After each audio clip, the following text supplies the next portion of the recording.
ఈ రోజు హైదరాబాద్ కు ఏఐసీసీ ఇన్ఛార్జ్ మీనాక్షి నటరాజన్ రానున్నారు. హెచ్సీయూ భూముల విషయంలో ప్రభుత్వం నియమించిన మంత్రివర్గ కమిటీతో ఆమె భేటీ కానున్నారు.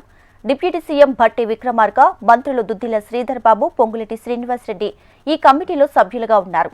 అనంతరం గాంధీ భవన్లో ఎన్ఎస్యూఐ నాయకులతో మీనాక్షి నటరాజన్తో పాటు టీపీసీసీ చీఫ్ మహేష్ కుమార్ గౌడ్ సమావేశం కానున్నారు.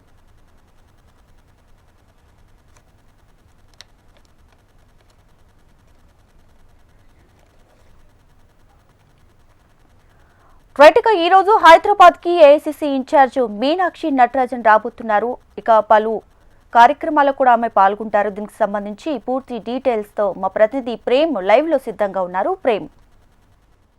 దీపిక మరికొద్ది సేపట్లోనే గాంధీ భవన్కు చేరుకోనున్నారు ఇన్ఛార్జ్ మీనాక్షి నటరాజన్. దాదాపుగా మరి కొద్ది రోజులుగా అటు ఢిల్లీతో పాటు మిగతా ఇతర రాష్ట్రాల్లో బిజీగా ఉన్నటువంటి ఇన్ఛార్జ్ మీనాక్షి నటరాజన్ కొద్దిసేపట్లోనే గాంధీ భవన్కు చేరుకోబోతున్నారు. ముఖ్యంగా హెచ్సీయూ ఘటనకు సంబంధించి ఇప్పుడు రాష్ట్ర ప్రభుత్వం ఒకవైపు సుప్రీంకోర్టు ఇచ్చినటువంటి తీర్పు మేరకు ఆ తుది నివేదికను ప్రిపేర్ చేసే పనిలో చాలా బిజీగా ఉంది ఇటు ప్రభుత్వంగా. మరొక వైపు దానిపై ఒక కమిటీని కూడా ఏర్పాటు చేసింది. దాంట్లో డిప్యూటీ సీఎం భట్టి విక్రమార్క, ఇటు శ్రీధర్ బాబుతో పాటు మంత్రి పొంగులేటి శ్రీనివాస్ రెడ్డి కూడా ఒక సబ్ కమిటీగా ఉన్నారు. ఆ కమిటీతో మరికొద్ది సేపట్లోనే మీనాక్షి నటరాజన్ సమావేశం కాబోతున్నారు. ముఖ్యంగా ఈ హెచ్సీయూ ఘటనకు సంబంధించి ఏదైతే గత కొద్ది రోజులుగా అటు 400 ఎకరాలకు సంబంధించినటువంటి ఇష్యూ, మరొక వైపు రెండవది హెచ్సీయూలో జరిగినటువంటి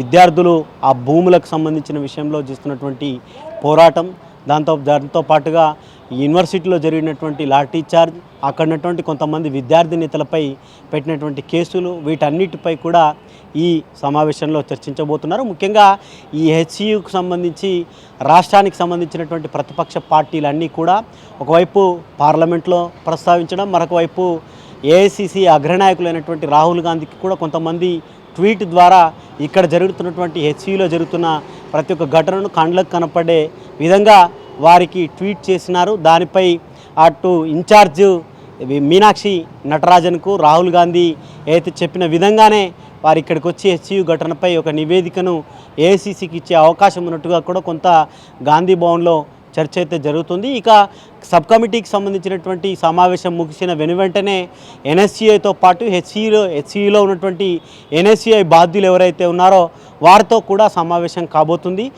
వారు అక్కడ జరుగుతున్నటువంటి పరిస్థితులు, ఎందుకంటే ఎన్ఎస్యూఐ యూత్ కాంగ్రెస్ మినహా మిగతా వారంతా కూడా అక్కడ జరుగుతున్నటువంటి ఉద్యమంలో పాల్గొంటున్నారు. అక్కడ జరిగినటువంటి పరిస్థితులన్నింటినీ కూడా తెలుసుకోవడం కోసమే వారు ప్రత్యక్షంగా వారితో కూడా గాంధీ భవన్లో సమావేశం అవుతారని చెప్పేసి కూడా గాంధీ భవన్లో చర్చ జరుగుతుంది. ఈ రెండు సమావేశాల తర్వాత వచ్చినటువంటి నివేదిక ఆధారంగా ఏఐసీసీకి ఒక నివేదికను మీనాక్షి నటరాజన్ కూడా ఇస్తారని చెప్పి గాంధీ భవన్లో పెద్ద ఎత్తున చర్చ జరుగుతుంది.